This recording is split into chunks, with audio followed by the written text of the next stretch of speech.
But now I think we can talk about the rise in demand when it comes to energy needs, and so many people asking how can we balance the two competing pressures that we are having in the world right now, because that's the pulse of the world right now, and you know what I'm talking about. Yeah, thanks. So that's a very complex trilemma which you are asking.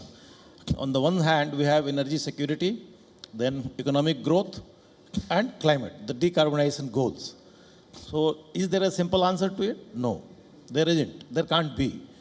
And it would be different for developing worlds, for the developed world. So what is India's strategy going ahead in this, if you look at? So instead of phasing out, you have to go phase down for the decarbonization. And if you look at the energy mix of the current energy mix of India, so coal is around 48 to 56%. No, oil is 28%, gas 6 to 7%, then renewables 11 to 14%, and nuclear is 1 to 4%. So coal still is the backbone. For the grid power also, you require a base load that can be provided by coal. Renewables, though it is 11 to 14% only, but the installed capacity, if you look at, we have surpassed 51, the renewables now comprise more than 51% of our installed capacity.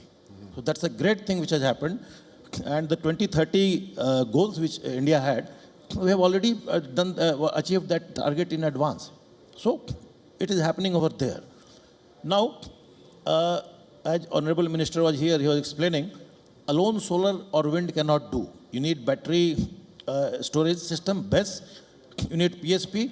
As he was explaining, that Greenco, what they have done is they have solar as well as pumping storage.